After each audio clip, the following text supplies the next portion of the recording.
Si quieres conocer la relación que tiene la salvación con el libro del profeta Isaías y los 66 libros de la Biblia y otros temas muy importantes de la salvación, es bueno que te quedes con nosotros. ¿Qué es la salvación? La salvación es el tema más importante de la Biblia. Note que Isaías viene de la palabra hebrea Isiyahu, que significa Dios es salvación. Isaías tiene 66 capítulos, la Biblia tiene 66 libros. La Biblia tiene 66 libros. Y también la Biblia tiene 31.173 versículos, 1.189 capítulos. Toma nota de estos datos porque son muy importantes. Y recuerda que en la repetición está la retención, y en la retención está la revelación, la bendición y la promoción. Cuando tú retienes, cuando tú repites, retienes, y eso lo comprendes y lo vas a poder exponer a otros. La salvación, ¿qué es la salvación? Es el regalo inmerecido de Dios para con nosotros. La salvación está registrado en muchos versículos, uno de ellos Romanos 5:8, que dice: mas Dios mostró su amor para con nosotros, que aun siendo pecadores, Cristo murió por nosotros. Y la salvación es algo muy especial que solamente puede darse de Dios Padre para con nosotros. Dice Adrian Rogers, hablando de la gracia, porque la gracia es algo muy especial, que antes éramos sapitos que nos convertimos en príncipes después del beso de la gracia. ¿Y qué es la gracia? La gracia viene de la palabra griega charis, que significa regalo inmerecido. Y eso se asocia a lo que dice una frase muy especial, que dice que la salvación no es un premio para los justos, es un regalo para nosotros los pecadores. Y eso es verdad, porque la salvación es algo muy profundo. Vamos a hablar un poco de las doctrinas de la salvación. Vamos a ver algunas doctrinas de este tema tan preponderante para el cristiano, que es la salvación. En primer lugar está la redención.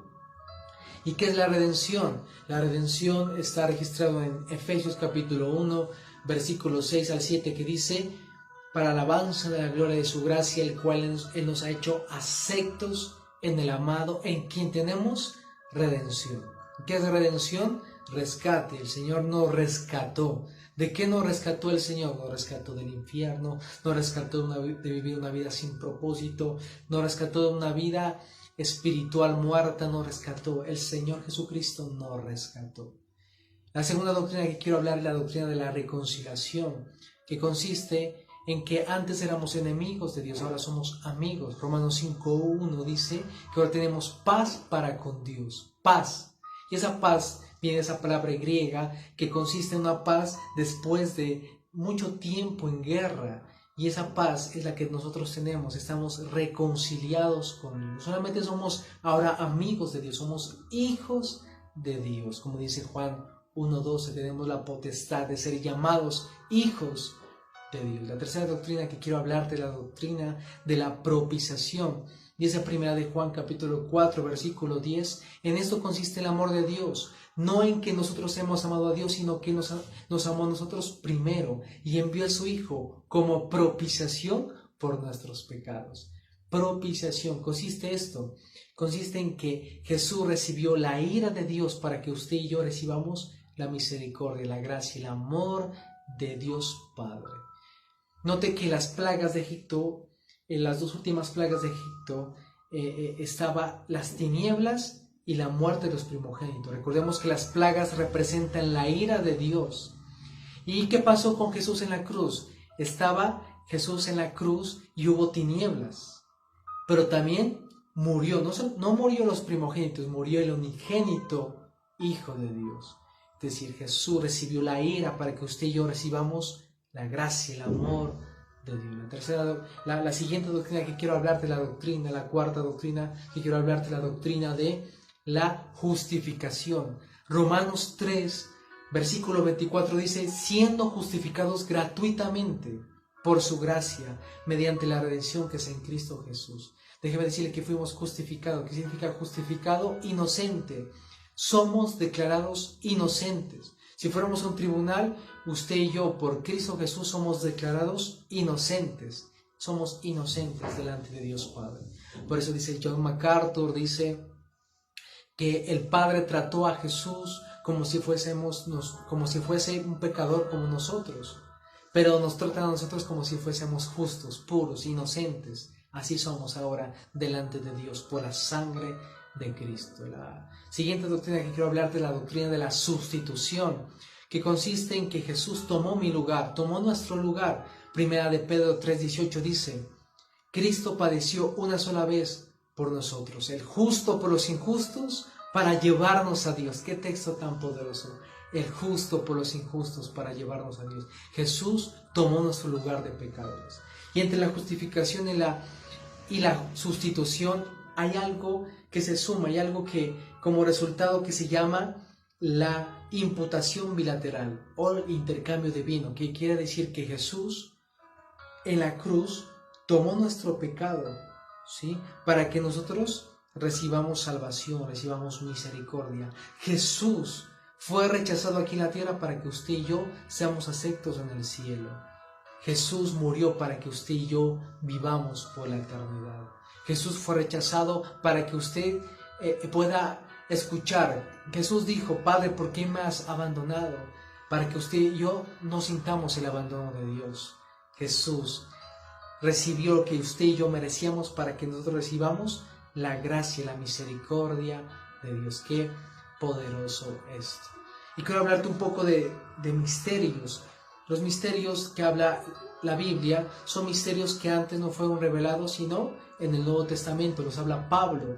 Primera de Timoteo 3:16 dice: indiscutiblemente grande es el misterio de la piedad. Dios se manifestó en carne, justificado en el Espíritu. Dios se encarnó, es el misterio de la piedad, significa que Dios se encarnó. Jesús se encarnó, porque sabemos que Jesús es Dios, se encarnó. Eso se llama en la teología la unión hipostática, que es la unión entre la divinidad y la humanidad de Jesús, o la kenosis, que significa que Dios se despojó de su deidad para volverse hombre. Y también está el misterio de la fe, que está en Efesios capítulo 3, versículo 4, dice Pablo: el misterio de Cristo. ¿Qué significa el misterio de Cristo? Que Jesús, a través de su sacrificio, unió el pueblo de Israel con el pueblo, con la iglesia, para hacer un solo pueblo, que hemos sido injertados. Y déjeme decirle que las promesas que Dios le dio a Israel también es para nosotros a través del misterio de Cristo. Y ahí quiero hacer una pausa para responder las preguntas que nos hicieron. Por ejemplo, Eduardo preguntó si se pierde la salvación. Mire que es un debate que hubo entre Juan Calvino, o siempre ha existido, Juan Calvino y Arminio. Y Calvino habló de la predestinación, habló de que no se pierde la salvación. Arminio dice que sí se pierde. Entonces, ¿cuáles son las conclusiones actuales de maestros como Adrian Rogers, entre otros? Que la salvación la adquirimos es por gracia. Recordemos lo que dice Efesios: es por gracia que somos salvos, no por obras, para que nadie se gloríe. Entonces, ¿qué consiste esta conclusión? Se llama la doctrina ecléctica, y consiste en que habla de la presencia que menciona el apóstol Pedro. Dice Pedro que según la presencia de Dios, Dios conocía que si lo íbamos a conocer o no, y según eso predestina una vida, ¿sí? Entonces, la presencia y la predestinación tenemos que ponerle cuidado a esos dos términos para conocer mejor la salvación. Y es muy improbable que Dios esté borrando y escribiendo. Si tú pecas hoy y mañana no, te esté borrando o escribiendo del libro de la vida. Es muy improbable que pase eso. La salvación tenemos que cuidarla como un tesoro, sí. Si una persona dice que es cristiana, pero peca deliberadamente, pasa lo que pasa con la oveja y el marrano. La oveja puede caer en el lodo, pero el marrano vive en ello, se revuelca en ello. El cristiano verdadero puede caer, puede resbalar, pero se va a levantar inmediatamente, porque ama a Dios. Entonces, la salvación algunos pueden decir que sí, se pierde, otros no. Pero déjeme decirle que hay muchos cristianos, muchos predicadores que no han sido salvos. ¿Y cómo puedo medir? ¿Cómo puede medirse? ¿Cómo es ese termómetro para medir la salvación? Si tú luchas con el pecado, si tú dices no quiero fallar, pero si alguien peca de manera deliberada, es una persona que probablemente no ha sido salva. Otra pregunta que nos hicieron fue Nilsson pregunta si una persona que es bautizada va a ir al cielo, o sea, que si el bautismo provoca salvación. Eso está en Marcos 16:16, que dice, el que cree y ha sido bautizado, ese será salvo, pero después dice, el que cree, el que no cree, ha sido condenado. Entonces, no podemos basar la salvación con un ritual, porque el bautismo viene de una connotación hebrea que se llamaba el mikvah, y este es un ritual que consistía en que una persona se adhería o se incluía a una doctrina y lo manifestaba a través de las aguas. Entonces no podemos basar la salvación con un ritual, no. Entonces, pero si una persona, porque podemos observar el ladrón de la cruz, fue salvo y no necesitó de ir a las aguas.